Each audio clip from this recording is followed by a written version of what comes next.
నెల 18 తారీఖు నాడు సరూర్ నగర్లోని ఇండోర్ స్టేడియం వెనుక ఉన్న గ్రౌండ్లో మరి ఏదైతే ఇప్పుడున్న కాంగ్రెస్ ప్రభుత్వం అధికారంలో రావాలని నోటికొచ్చిన అబద్ధాలు చెప్పి ప్రతి ఒక్క వర్గాన్ని కూడా మోసం చేసి ఈరోజు అధికారం చేపట్టి సుమారు 3 సంవత్సరాలు అవుతున్నా కానీ ఏ ఒక్క హామీ కూడా ఈరోజు అమలు చేసింది లేదు. ఇదే ఇప్పుడు ముషిరాబాద్ నియోజకవర్గంలో ఉన్న సిటీ సెంట్రల్ లైబ్రరీ. ఇది ఎందరో విద్యార్థులకి వేదిక. ఇక్కడనే ఉండి చాలామంది కూడా నిరుపేదలు మరి ఎక్కడెక్కడి నుంచో చిన్న చిన్న ఊళ్ళ నుంచి వస్తుంటారు. వచ్చి చదువుకొని మరి ప్రభుత్వ ఉద్యోగాలు కొట్టాలనే ఆశతో ఇక్కడికి వచ్చి మరి రాత్రిని పగలు కష్టపడుతున్న వాళ్ళని ఈ కాంగ్రెస్ ప్రభుత్వం మోసం చేసింది. యావత్ మరి దేశమంతా కూడా చూసింది. ఇక్కడికే రాహుల్ గాంధీ గారు రావడం జరిగింది. ఇక్కడనే ఛాయ్ తాగిండు, పక్కనే ఉన్న బావర్చికి పోయినరు. ఇక్కడంతా విద్యార్థులను మోసం చేసిండ్రు. మేము ప్రభుత్వంలోకి రాగానే కేవలం 100 రోజుల్లోనే అన్ని హామీలు నెరవేరుస్తామన్నారు. ఈ మీరున్న ఈ రాష్ట్రంలో ఉన్న ఒక్క ఉద్యోగం తీసేయండి, మీకు సంవత్సరం లోపల 2 లక్షల ఉద్యోగాలు ఇస్తా అన్నారు. జాబ్ క్యాలెండర్ చెప్పిండ్రు, ఫీజు రియంబర్స్మెంట్ చేస్తామని చెప్పిండ్రు. ఎన్నెన్నో హామీలు, నోటికొచ్చిన హామీలు, ప్రతి ఒక్క వర్గాన్ని 420 హామీలు, 13 గ్యారంటీలు, మరి వివిధ రకాల డిక్లరేషన్ల పేరు మీద మరి తెలంగాణ రాష్ట్ర ప్రజలందరినీ కూడా మోసం చేసిన ప్రభుత్వం ఇది. కాబట్టి ఎట్టి పరిస్థితిలో మేము బీఆర్ఎస్ పార్టీ తెలంగాణ రాష్ట్రం సాధించిన పార్టీ ఇది. మా గౌరవ పార్టీ అధ్యక్షులైన కేసీఆర్ గారి నాయకత్వంలో మేమందరం కూడా తెలంగాణ ప్రజలు బాగుండాలా, ఇక్కడి విద్యార్థి లోకం బాగుండాలా, నిరుద్యోగులకు ఉద్యోగాలు రావాలనే ఉద్దేశంతో మా గౌరవ బీఆర్ఎస్ పార్టీ వర్కింగ్ ప్రెసిడెంట్ అయిన కేటీఆర్ గారి ఆదేశాల మేరకు 18 తారీఖు రోజు మేము సరూర్ నగర్లో పెద్ద ఎత్తున యువ సంగ్రామ సదస్సును ఏర్పాటు చేస్తున్నాం. మరి ఈ ప్రభుత్వం మీద మనమందరం కూడా ఒత్తిడి తేవాల్సిన అవసరం ఉంది. వీళ్ళు చెప్పిన ఏదైతే హామీలు ఉన్నారో అవన్నీ హామీలు నెరవేరాలంటే మనం వాళ్ళు చెప్పిన హామీలని వాళ్ళకు గుర్తు చేయాల్సిన అవసరం ఉంది. కాబట్టి మీరందరూ కూడా ఈ సదస్సుకి మద్దతు తెలపాల్సిన అవసరం ఉందని కూడా మీ అందరినీ కూడా విజ్ఞప్తి చేస్తూ ఈరోజు మా పార్టీ బీఆర్ఎస్ పార్టీ యువజన విభాగం అధ్యక్షులైన గెల్లు శ్రీనివాస్ యాదవ్ గారి నాయకత్వంలో మేము అశోక్ నగర్లో ఉన్న ప్రతి ఒక్క విద్యార్థి దగ్గర కూడా పోయి ఏదైతే ఈ కాంగ్రెస్ పార్టీ చెప్పిన హామీనన్నీ కూడా మేము గుర్తు చేస్తున్నాం. వాళ్ళందరూ కూడా సదస్సుకి రావాలా. మనమందరం కూడా ఈ సదస్సుని విజయవంతం చేసి ప్రభుత్వం మీద ఒత్తిడి తెచ్చి వాళ్ళు చెప్పిన ప్రతి ఒక్క హామీని కూడా నెరవేర్చే వరకు కూడా మనమందరం కూడా పోరాడుతూనే ఉందాం. మీ పక్షాన మేము ఉంటామని తెలియజేస్తూ మేము మీకు అన్ని విధాలుగా అండగా ఉంటాం. మీకు ఎటువంటి కష్టం వచ్చినా కానీ మేము బీఆర్ఎస్ పార్టీ తరఫు నుంచి కూడా మీ వెంటనే ఉండి మేము ప్రతి ఒక్క సమస్య కోసం పోట్లాడతామని తెలియజేస్తూ 18 తారీఖు రోజు ఏదైతే ఈ సదస్సు ఉందో ఈ సదస్సు కోసం మనమందరం కూడా కలిసి అందరం కూడా బయలుదేరదామని తెలియజేస్తూ మరి ఈ నెల 18 తారీఖు ఉదయం 10 గంటలకు సరూర్ నగర్ క్రీడా మైదానం లోపల ఆనాడు ప్రియాంక గాంధీ గారు ఈ రాష్ట్రంలోని నిరుద్యోగ యువతకు యూత్ డిక్లరేషన్ పేరు మీద 2 లక్షల ప్రభుత్వ ఉద్యోగాలు భర్తీ చేస్తాం, అదేవిధంగా ఫీజు రియంబర్స్మెంట్ బకాయిలు విడుదల చేస్తామనే నినాదంతో ఆ రోజు ఈ రాష్ట్రంలోని యువతకు హామీ ఇచ్చారు. ఇవాళ ప్రభుత్వం ఏర్పడి 31 నెలలైనా రేవంత్ రెడ్డి గారు ఎలాంటి ప్రభుత్వ ఉద్యోగాలు ఇవ్వడం లేదు. దాదాపు ఒక 15,000 ప్రభుత్వ ఉద్యోగాలు మాత్రమే ఈ ప్రభుత్వం భర్తీ చేసింది తప్ప అదనంగా ఇంకా ఇవ్వాల్సిన ఉద్యోగాలు ఇవ్వడంలో ఇవాళ తాత్సారం చేస్తూ ఉన్నది. అదేవిధంగా ఎన్నికల ముందు 2 లక్షల ఉద్యోగాలు ఖాళీని చెప్పి ప్రభుత్వం వచ్చినాక సంవత్సరం లోపలనే 2 లక్షల ప్రభుత్వ ఉద్యోగాలు భర్తీ చేస్తా అని చెప్పారు. జాబ్ క్యాలెండర్ ప్రకటించి ఆ జాబ్ క్యాలెండర్లో డిపార్ట్మెంట్ల వారీగా ఏ శాఖలో ఎన్ని ఉద్యోగాలు ఉన్నాయనే విషయాన్ని ఈ రాష్ట్రంలో నిరుద్యోగిస్తాం. డేట్లు కూడా ముందే ప్రకటిస్తాం. విద్యార్థులు మంచిగా హ్యాపీగా చదువుకోవచ్చు, వాళ్ళు నచ్చిన జాబ్ కోసం ప్రిపేర్ కావచ్చు, జాబ్ కొట్టాలనే ఉద్దేశం ఉందని ప్రభుత్వం హామీ ఇచ్చారు. ఇవాళ జాబ్ క్యాలెండర్ డిక్లేర్ చేసి కూడా ఆ జాబ్ క్యాలెండర్ అమలు చేయని ప్రభుత్వం ఇవాళ రేవంత్ రెడ్డి గారి ప్రభుత్వం. కాబట్టి ఈ ప్రభుత్వాన్ని ప్రశ్నించడానికి ఈ రాష్ట్రంలో నిరుద్యోగులకు అండగా ఉండాలనే ఉద్దేశంతో కేసీఆర్ గారి నాయకత్వంలో కేటీఆర్ గారు యువ సంగ్రామ సదస్సును పెట్టాలని చెప్పి నిర్ణయించడం జరిగింది. దీనికోసం విద్యార్థి యువజన విభాగం ఆధ్వర్యంలో రాష్ట్ర వ్యాప్తంగా ఉన్న రాష్ట్ర యువతలందరినీ కూడా ఇవాళ ఏకం చేయబోతున్నాం. అందులో భాగంగానే ఉస్మాన్ సిటీ విద్యార్థులు కూడా ఆనాడు తెలంగాణ ఉద్యమంలో ఎట్లయితే కదిలీరో ఇవాళ ఉద్యోగాల భర్తీ కోసం కూడా ఇవాళ కదలటానికి ఇవాళ సిద్ధమైపోయారు. అదేవిధంగా అశోక్ నగర్లో చిక్కడపల్లి లైబ్రరీ కాడ కూడా వేలాది మంది విద్యార్థులు కూడా అన్న మేము కూడా వస్తాం, మమ్మల్ని రేవంత్ రెడ్డి మోసం చేసిండు, రాహుల్ గాంధీ గారు మోసం చేశారు కాబట్టి ఖచ్చితంగా ఈ ప్రభుత్వాన్ని ప్రశ్నించడానికి మేము కూడా స్వచ్ఛందంగా కదులుతామని చెప్పి ఇక్కడ లైబ్రరీలో ఏ అక్కని అడిగినా, ఏ చెల్లెని అడిగినా, ఏ తమ్ముని అడిగినా కూడా మేమందరం వస్తామని చెప్తా ఉన్నారు.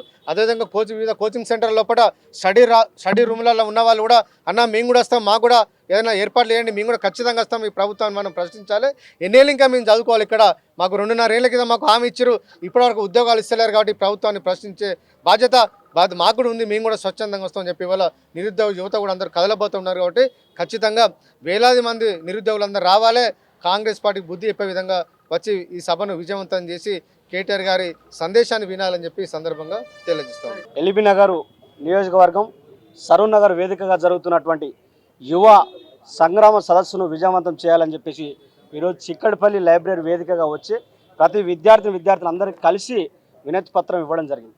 ఎందుకంటే గత కాంగ్రెస్ పార్టీ అధికారం రాకముందుకు మే 8వ తారీఖు 2023లో సరూర్ నగర్ వేదికగా ప్రియాంక గాంధీని తీసుకొచ్చి వారు చేసినటువంటి వాగ్దానాలు యూత్ డిక్లరేషన్ చేసి ఆ రోజు చేసినటువంటి మాటలు యూత్ డిక్లరేషన్ పేరుతో నిరుద్యోగులకు సంవత్సరం లోపు 2 లక్షల ఉద్యోగాలు, అదేవిధంగా నిరుద్యోగులకు నిరుద్యోగ భృతి కింద ప్రతి నిరుద్యోగికి 4,000 రూపాయలు, అదేవిధంగా యూత్కు సంబంధించినట్టు పై చదువులు చదువుతున్నటువంటి విద్యార్థులందరికీ కూడా 10 లక్షల రూపాయలు ఇస్తామని చెప్పేసి ఇలా దాదాపు 30 నెలలు దాటినా కూడా వీళ్ళు ఇచ్చినటువంటి ఉద్యోగాలు ఎన్నాయంటే కేవలం 16,900 ఉద్యోగాలు మాత్రమే.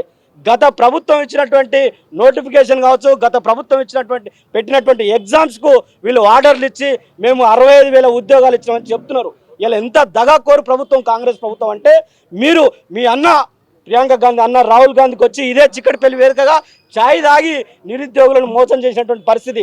మీరు ఒక్క ఉద్యోగాన్ని ఊడవికండి, రాష్ట్రంలో మీకు సంవత్సరం లోపు 2 లక్షల ఉద్యోగాలు వస్తాయని చెప్పి ఇదే వేదికగా ఇదే గడ్డ నుంచి ఇదే చిక్కడపల్లి వేదికగా ఛాయ్ తాగుతూ ఒక మామూలు ఫ్యామిలీ నుంచి ఒక మామూలు కుటుంబ సభ్యులుగా మీతో మాట్లాడినటువంటి మాటలు ఇలా 3 సంవత్సరాలు అవుతుంది, వాళ్ళు మర్చిపోయారు. ఇదే వేదికగా ఇక్కడ ఉన్నటువంటి బవార్స్లో బిర్యానీ తినిపోయి ఇవాళ దాదాపు 3 సంవత్సరాలు అవుతున్నా 31 నెలలు దాటినా కూడా ఇప్పటి వరకు కూడా నిరుద్యోగులను పట్టించుకున్నటువంటి పరిస్థితి లేదు.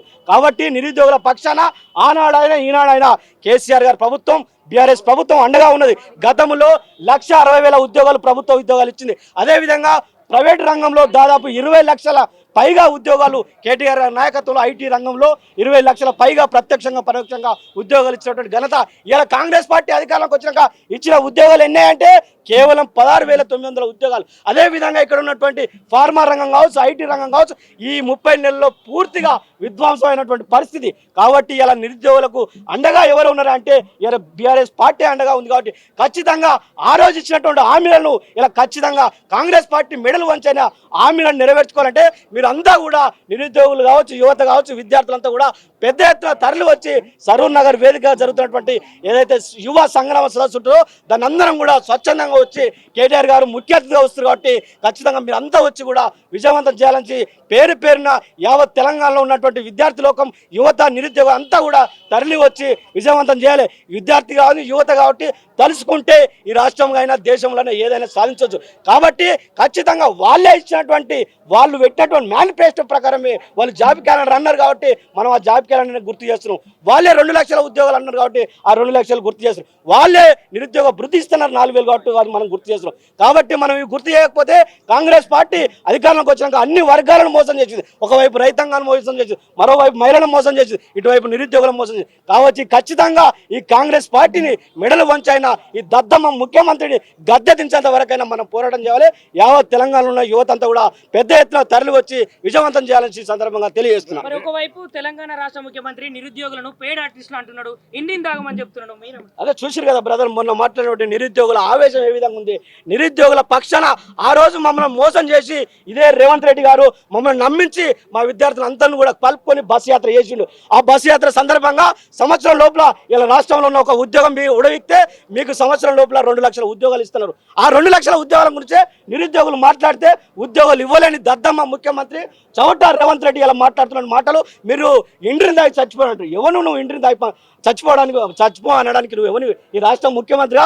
దీనికోసమైనా ఇలా దళితులు, ఎస్సీ, బీసీ, మైనార్టీ వర్గాల తల్లిదండ్రులు ఉద్యోగాలు వస్తాయని చెప్పేసి మీ అందరిని నమ్మి మీకు ఓటేస్తే ఇదా నువ్వు ఇంటిని దాగమని మాట్లాడతావా? నీకు దమ్ముంటే నువ్వే అన్నావు కదా 2 లక్షల ఉద్యోగాలు ఇస్తావు, నువ్వే సంవత్సరంలోపు 2 లక్షల ఉద్యోగాలు ఫిలం చేస్తావు కదా. నీకు దమ్ముంటే నువ్వు జాబ్ క్యాలెండర్ ప్రకటిస్తావు, నీకు దమ్ముంటే జాబ్ క్యాలెండర్ ప్రకటించవు తూతూ మంత్రంగా. జాబ్ క్యాలెండర్లో జాబ్లెస్ క్యాలెండర్గా ప్రకటించవు. ఇలా జాబ్ క్యాలెండర్ అంటే ఏ విధంగా ఉండాలండి? ఇలా జాబ్ క్యాలెండర్ అంటే ఏ డిపార్ట్మెంట్లో ఎన్ని ఖాళీలు ఉన్నాయి, ఏ డిపార్ట్మెంట్లో ఎన్ని ఖాళీలు ఉన్నాయో వాటి ఉద్యోగం ఎప్పుడు ఫిలప్ చేస్తావో దాని డేట్ను ప్రకటించాలి. అవి ప్రకటించకుండా ఇలా కేవలం మోసం చేస్తూ రేవంత్ రెడ్డి అన్ని వర్గాల ప్రజలను ఏ విధంగా మోసం చేసిండు, ఇక్కడ ఉన్నటువంటి నిరుద్యోగులను కూడా మోసం చేసిండు. కాబట్టి ఖచ్చితంగా ఇన్ని రోజులు ఆగినాం, ఖచ్చితంగా ఇవ్వనైనా ఆగొద్దు. కాబట్టి కాంగ్రెస్ పార్టీ మెడలు వంచైనా మనకిస్తున్న ఉద్యోగాల గురించి, మనకిస్తున్న జాబ్ క్యాలెండర్ గురించి మీ వంతు మేము మీ వెంబడి నడుస్తాం. ఖచ్చితంగా నిరుద్యోగుల వైపు మేము ఉంటాం. ఖచ్చితంగా మీరు అంతా రావాలని చెప్పి సందర్భంగా తెలియజేస్తున్నాం. ఒక్కొక్క నిరుద్యోగికి ఒక విద్యార్థికి ఎంత ఇస్తున్నారు పైసలు? ఎక్కడ కూడా రావాలని, అందుకే కదా బ్రదర్ ఈరోజు స్వచ్ఛందంగా మీరు రావాలని చెప్పి బీఆర్ఎస్ పార్టీ ఏదైతే యువత కావచ్చు విద్యార్థి విభాగం కావచ్చు తీసుకున్నటువంటి నిర్ణయానికి మీరు అందరూ స్వచ్ఛందంగా రావాలని చెప్పి ప్రతి విద్యార్థిని మేము కలుస్తున్నాం. ఎందుకు కలుస్తున్నాం? ఇలా స్వచ్ఛందంగా రావాలి మీరు, నిరుద్యోగుల అంశం కాబట్టి. ఎందుకంటే గతంలో మనం మోసపోయిన ఎవరు కూడా మోసపోవద్దు, గోసపడద్దు. ఇలా మన విద్యార్థుల మన అంశాలు, నిరుద్యోగుల అంశాలు ఖచ్చితంగా నెరవేరాలంటే మనం అంతా స్వచ్ఛందంగా బయటికి రావాలి. ఖచ్చితంగా ఆ రోజు విజయవంతం చేయాలని చెప్పి నిరుద్యోగుల ప్రతి విద్యార్థి కలిసి ఆహ్వాన పత్రికను అందజేస్తున్నాం. ఎవరు కూడా డబ్బులతో రారు. ఎందుకంటే ఈ కాంగ్రెస్ పార్టీ నమ్మి మోసపోయినామన్నా మేము ఖచ్చితంగా వస్తాం. మీరు ఎవరు రమ్మని రాకుండా మేము ఆల్రెడీ సోషల్ మీడియాలో కావచ్చు, వాట్సాప్ ద్వారా కావచ్చు అందరం కూడా చూస్తున్నాం.